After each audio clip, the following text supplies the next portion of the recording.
Menjadi seorang yang baik mungkin mudah bagi sebagian orang, tetapi menjadi seorang yang bermanfaat mungkin tidak mudah karena butuh perjuangan dan pengorbanan di dalamnya. Assalamualaikum warahmatullahi wabarakatuh. Halo teman-teman semuanya, welcome back to channel Mahika Sidoarjo. Dan sampai jumpa kembali di channel kita, yaitu Mahika Corner, bersama dengan narasumber kita yang sangat keren. Kali ini narasumber kita merupakan seorang anggota IPPNU dan beliau merupakan alumni Pondok Pesantren Membaul Hikam tahun 2017. Siapakah beliau? Langsung saja kita sapa bersama-sama. Assalamualaikum Mbak Ayunda. Waalaikumsalam Dek Sita. Alhamdulillah, gimana kabarnya? Alhamdulillah sehat, baik, dan deg-degan juga ya. Deg-degan juga. Iya. Masya Allah, gimana perasaannya diundang di podcast kita Mahika Corner ini? Yang pertama kaget. Dan mungkin kok saya ya, kan sebelum-sebelumnya yang pernah duduk di sini dan pernah diundang di sini tuh beliau-beliau para asatidz dan beliau-beliau para senior yang mungkin sudah sudah berkompeten di bidangnya masing-masing. Dan ketika saya mendapatkan kabarnya sedikit deg-degan, tapi bismillah, merasa sangat suatu kehormatan bagi saya gitu. Masya Allah, biasa. Tentunya Mbak Ayunda, kehadiran jenengan di sini merupakan sosok yang inspiratif dan gak amin. Ya. Jadi semoga Mbak insya Allah. Ayunda ini salah satu figur alumni pesantren Membaul Hikam yang aktif berkhidmat di Nahdlatul Ulama ya. Betul kan Mbak Ayunda ya? Alhamdulillah. Pangestuni pun mawon. Oke. Sekarang Mbak Ayunda berbicara tentang IPPNU nih. Oke nih Mbak Ayunda, kalau boleh tahu bagaimana Pondok Pesantren Membaul Hikam ini bisa membentuk karakter Mbak Ayunda seperti sekarang hingga aktif di organisasi? Mungkin yang paling utama itu doa dari beliau-beliau para asatidz dan keberkahan serta bimbingan dari beliau-beliau yang senantiasa saya harapkan keridhoannya. Dan yang paling membekas di diri saya mungkin bimbingan dan ajaran-ajarannya dari almarhum Ayah Alawi, seperti bagaimana cara kita mengaktualisasikan diri kita, kemudian seperti bagaimana caranya kita menjadi khairun nas anfa'um linnas. Nah, itu dan kemudian banyak sekali dari beliau-beliau para asatidz seperti giroh semangatnya dari Ning Amiro, kemudian amalan-amalan dari Abah Habib yang alhamdulillah saat ini masih insya Allah semoga berjalan. Kemudian inspirasi dari Buya Wahid, bagaimana caranya kita bertirakat seperti puasa Senin Kamis itu. Mungkin itu dari yang bisa membentuk dari saya saat ini. Tidak luput dari doa-doa, kemudian motivasi dari dalam-dalam semuanya. Iya, Mbak Ayunda. tentunya. Baik, dari selama jenengan di Pondok Pesantren Mahika, pasti ada satu hal nggak sih yang berkesan, betul kan? Iya. Nah, itu kalau boleh tahu apa nih Mbak Ayunda yang paling berkesan ketika mondok? Yang paling berkesan di pondok, satu hal apa banyak hal ini? Karena banyak sekali yang berkesan. Banyak, iya. banyak. Yang satu yang paling the most berkesan. Yang satu berkesan, saya dulu pernah ikut, kebetulan saya itu dulu ikut bahasa di Membaul Hikam, dan waktu itu ada festival lomba bahasa Arab di UINSA, tapi saya ndak katut untuk ikut lomba. Yang tahun 2019 itu? Bukan. Ya? Lupa tahunnya tahun berapa. Dan kebetulan itu ada teman saya yang juga ingin ikut lomba, Mbak Fira Mahrusa waktu itu. Ingin ikut tapi kita tidak ikut didelegasikan. Akhirnya kita bertekad untuk ikut lomba ilegal atas nama pondok tapi berangkat sendiri. Dan mungkin itu salah satu suatu perjuangan ya. Alhamdulillah juga mendapatkan izin dari mbak-mbak pengurus waktu itu. Tapi kita berangkatnya, yang lainnya delegasi dari pondok yang lainnya naik mobil karena mungkin mobilnya tidak cukup. Akhirnya waktu itu saya naik naik mobil di Tanggulangin, diantarkan sama mbak-mbak pengurus sama Mbak Vira tadi berdua. Jadi dari Tanggulangin ke Winsa naik mobil angkutan umum seperti itu. Mungkin itu yang berkesan, yang paling berkesan. Dan satu lagi, kekeluargaannya di pondok pesantren itu sangat Masya Allah sekali, sangat luar biasa. Karena apa? Yang mungkin sampai saat ini yang saya ingat itu ketika dulu waktu di pondok saya waktu sakit. Nah, saat saya sakit mungkin biasanya yang intens merawat itu mungkin orang tua kita. Kan kita di pondok jauh dari orang tua. Tapi yang membuat saya kayak speechless kalau diingat-ingat sekarang itu, saya merasa bersyukur sekali itu ketika saya sakit itu yang mengambilkan kos, makan, terus yang menyuapi saya sambil nangis-nangis itu teman-teman. Kemudian kebetulan waktu mondok itu kamar saya itu selalu di lantai 2. Jadi kalau ke kamar mandi dari tangga sampai ke kamar mandi itu dituntun. Jadi kayak itu yang membuat saya bersyukur sampai saat ini. Jiwa kekeluargaan. Iya, jiwa kekeluargaannya. Saya juga sempat dapat cerita sih Mbak Yunda ini dari teman-teman, kayak review bedanya anak pondok dengan yang tidak mondok. Itu teman-teman tuh sempat cerita bahwa anak yang mondok itu jiwa kesenioritasannya sangat tinggi gitu. Jadi dia selalu peka, selalu merangkul. Mungkin karena kebiasaannya dia hidup bersama dalam satu kamar.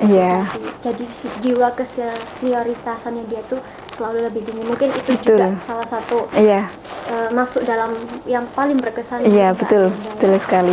Baik, kalau untuk misalnya dulu ya Mbak, pastikan ada tantangan dan rintangan ya tentunya selama hidup, apalagi dalam pesantren yang nggak sebentar selama 6 tahun. Mungkin dari Mbak Ayunda saat itu, pada saat mondok, apa kira-kira tantangan dan rintangan yang Mbak Ayunda hadapi? Dan juga bagaimana Mbak Ayunda sendiri mengatasi hal tersebut?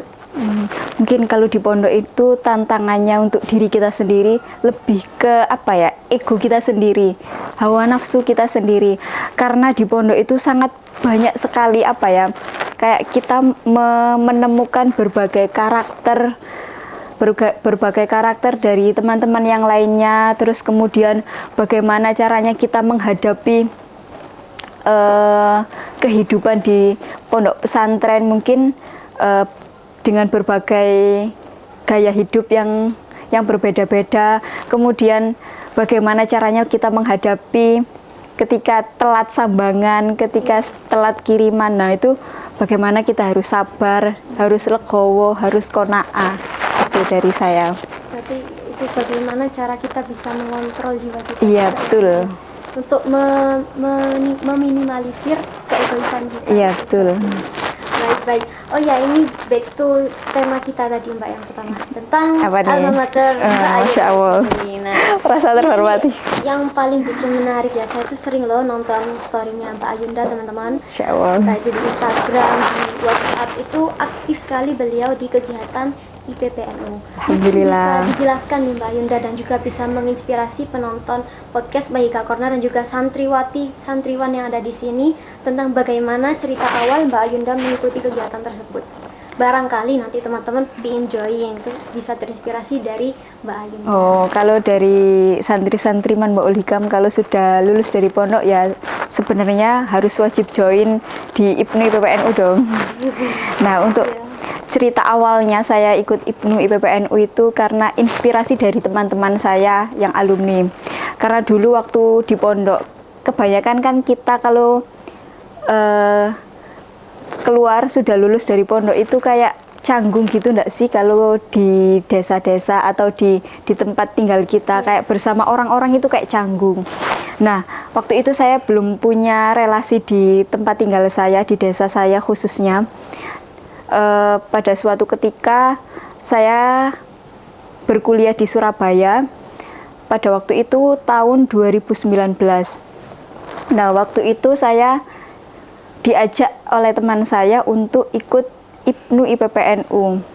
Karena saya ketika melihat teman-teman saya yang seperjuangan dulu di pondok itu sudah aktif mengikuti IPNU IPPNU di tempatnya masing-masing, saya agak kayak pengen kayak tertarik juga bagaimana saya bisa seperti mereka, bisa bermanfaat di tengah-tengah masyarakat gitu. Terus akhirnya ketika saya ditawari diajak kebetulan di Kecamatan Rungkut, akhirnya saya ikut-ikut saja mau menerima tawarannya. Tapi selama di Rungkut tadi saya ikut IPPNU selama 1 tahun dan hanya menjadi kader yang seremonial, cuma ada acara saja ikut. Nah, singkat cerita, ketika waktu corona, waktu pandemi itu, saya sudah kembali di rumah saya sendiri, di Kerembung.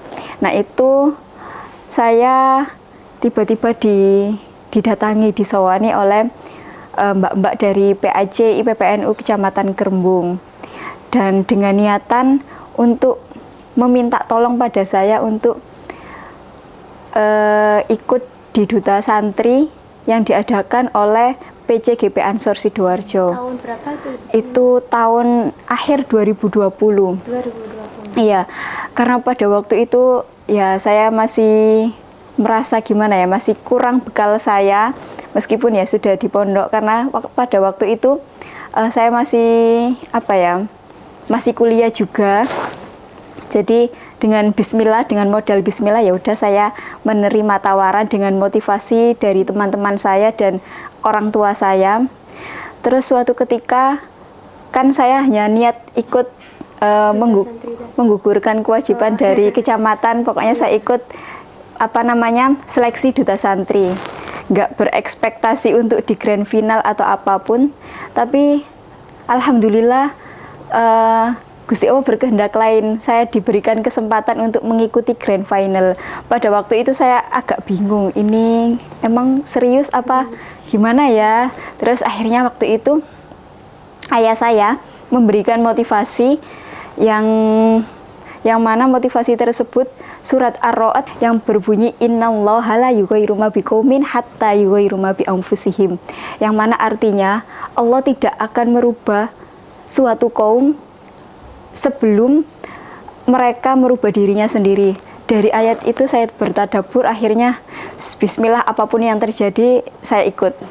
Nah, singkat cerita mungkin pada waktu itu saya merasakan suatu kegagalan untuk mengikuti Duta Santri karena sudah banyak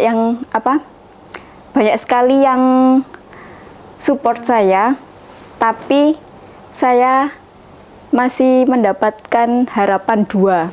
Alhamdulillah. Alhamdulillah saya cuma beberapa kecamatan. Iya, cuma kayak merasa karena effortnya dari kecamatan tadi sudah luar biasa sekali, cuma saya merasa kayak masih belum bisa memberikan yang terbaik nih. Terus akhirnya singkat cerita, setelah itu tadi saya direkrut untuk ikut di IPPNU Kerembung. Langsung dimasukkan iya, waktu itu di departemen, langsung dimasukkan di departemen organisasi. Setelah singkat cerita, kemudian setelah ikut di Kerembung, belum setengah tahun kayaknya, belum 1 tahun menjabat di Kerembung, kemudian ditawari untuk didelegasikan di kepengurusan cabang, di lobi oleh mbak-mbak senior saya di IPPNU. Dek, minta tolong sampean mau ya ikut bantu di pimpinan cabang IPPNU. Saya kaget, loh mbak, saya ini masih awal ikut IPPNU, kenapa kok tiba-tiba didelegasikan? Pengalaman saya juga belum banyak. Nah, setelah itu sebelum saya didelegasikan tadi, saya berinisiatif untuk biar bisa tidak hanya sekedar ikut IPPNU, tapi saya mengikuti pengkaderannya. Kebetulan di IPPNU itu ada pengkaderan Makesta, masa kesetiaan anggota, Lakmut, latihan kader muda, dan Lakut, latihan kader utama, dan kalau ada inspektur namanya Latin Latpel, latihan inspektur dan instruktur itu. Nah, kebetulan saya sudah ikut Makesta karena saya merasa bertanggung jawab, masa menjadi pengurus IPPNU tapi belum mengikuti pengkaderannya. Nah, setelah ikut pengkaderannya akhirnya saya agak sudah matang dan sudah yakin untuk mengikuti IPPNU di cabang. Jadi semakin yakin berkhidmatnya. Iya, semakin yakin berkhidmatnya. Jadi IPPNU menjadi prioritas utama saya selain kuliah, karena waktu itu ya juga sambil kuliah sambil ikut organisasi seperti itu. Nah, singkat waktu setelah di cabang sudah tiga tahunan berjalan, saya ditawari lagi untuk berkhidmat di PW IPPNU Jatim. Saya agak kayak agak ragu. Emang saya bisa di pimpinan wilayah karena lingkupnya bukan Sidoarjo lagi, tapi Jawa Timur. Akhirnya setiap apapun langkah yang saya ambil, karena support sistemnya masih orang tua, jadi saya diskusikan dulu sama ibu. Alhamdulillah pada waktu itu ibu ACC, dan alhamdulillah saya menerima tadi tawaran untuk melanjutkan khidmat di PW IPPNU Jatim. Seperti itu. Jadi motivasi awalnya tadi gara-gara mungkin lingkungan ya? Iya, mungkin lingkungan. Tapi gak banyak sih Mbak, jarang juga ada orang itu walaupun lingkungannya mendukung, maksudnya juga ikut organisasi, tapi tetap gak tertarik. Tapi ini Mbak Ayunda, apa kiranya yang membuat sangat tertarik itu selain lingkungan? Mungkin dari dawuh para masyayikh NU atau dari faktor yang lain begitu? Mungkin ketika di IPPNU kita bisa bisa mengaktualisasikan diri, bisa meningkatkan cara kepribadian kita, bisa meningkatkan soft skill kita. Kebetulan saya di pondok itu dulu ya menjadi santri yang biasa-biasa aja, juga ndak jago public speaking, juga ya cuma biasa-biasa aja, santri yang biasa-biasa aja. Dan alhamdulillah ketika ikut IPPNU, selain bekal dari pondok dulu, juga saya bisa meningkatkan, kayak menambah kegiatan lagi, misalnya seperti ikut kelas public speaking, terus bagaimana caranya kita meningkatkan diri kita dan memantaskan kita untuk di organisasi tadi, seperti itu. Banyak insightfulnya di Iya, alhamdulillah. Dan gak jarang ya dari Mbak Ayunda ini dari IPPNU sering bertemu dengan Lora-Lora atau Ning-Ning gitu ya. Saya lihat pernah menjumpai atau bertemu dan sowan langsung di beberapa Ning-Ning influencer ya, terutama seperti Ning Hilma Anis, Ning Imas, Ning Saila Hasina dan lain sebagainya. Itu merupakan salah satu mungkin kado terbaik ya Mbak ya buat Mbak Ayunda. Alhamdulillah. Oke, keren sekali ya Mbak Ayunda ya. Baik, kalau boleh tahu nih kita beranjak lebih jauh lagi tentang peran dan tanggung jawab Mbak Ayunda di IPPNU itu sendiri. Nah, itu bagaimana perannya jenengan di organisasi tersebut saat ini? Peran saya kan karena sudah diamanai sebagai pengurus, jadi bukan lagi menjadi anggota atau bukan lagi menjadi kader, tapi bagaimana caranya kita mengkader, bagaimana caranya kita mengajak dari teman-teman, mungkin dari alumni santri, mungkin dari teman-teman di desa. Nah, itu yang menjadi tanggung jawab dan peran utama. Dan tanggung jawabnya lagi, kan kebetulan saya juga diamanai dan didelegasikan dari kecamatan, kabupaten, dan didelegasikan bahkan di wilayah. Itu tanggung jawab kita, bagaimana caranya kita tidak mengecewakan beliau-beliau yang sudah mempercayai saya, mengamanahi saya, seperti itu. Masya Allah, ya. Nah, dan terus kalau semenjak Mbak Ayunda ini terjun di dunia IPPNU, kira-kira kan pasti Mbak ya punya kayak feedback gitu, entah itu dari segi relasi yang banyak, itu kan pasti bisa mempengaruhi hidupnya Mbak Ayunda. Kira-kira ketika Mbak Ayunda ini join dalam IPPNU, skill apa atau pengembangan diri seperti apa yang masuk dalam diri Mbak Ayunda semenjak mengikuti IPPNU tersebut? Mungkin dari soft skill seperti public speaking, seperti yang saya katakan tadi.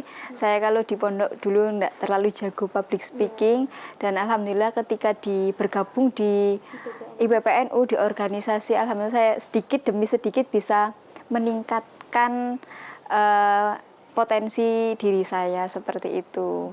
Jadi berkembang ya kan, semakin banyak relasi juga kita istilahnya semakin banyak interaksinya, itu juga semakin berlatih public speaking juga kan.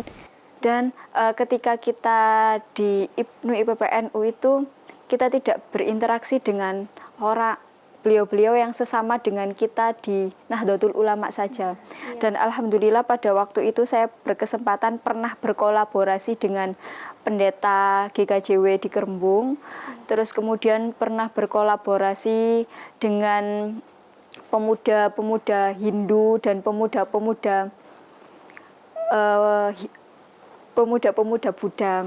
Nah, ketika itu saya kayak merasa, oh ternyata kita tidak boleh stuck di Nahdlatul Ulama dan kita harus Mengembangkan harus moderasi beragama. bisa mengembangkan moderasi beragama kita, bahwasanya IPNU IPPNU ini bisa hadir di tengah-tengah. Selain tadi dengan pendeta dan pemuda Hindu dan Buddha, dan juga pernah berkolaborasi dengan teman-teman IPM, Ikatan Pelajar Muhammadiyah. Alhamdulillah sedikit banyak dapat relasi tidak hanya dari kalangan Nahdlatul Ulama saja, seperti itu. Insya Allah. Jadi banyak banget ya Mbak ya semenjak join di PPNU. Ya mungkin teman-teman bisa ikutan join ya ketika nanti boyong. Harus ikutan. Gitu ya. Jadi alumni itu harus aktif mengabdi seperti yang dijelaskan Mbak Ayunda itu tadi. Terutama mengabdinya kalau di Nahdlatul Ulama, insya Allah semakin barokah Mbak ya. Amin, insya Allah semakin berkah. Ya. Nih kalau boleh tahu nih Mbak Yunda, sekarang kita beranjak ke daily activity-nya Mbak Yunda.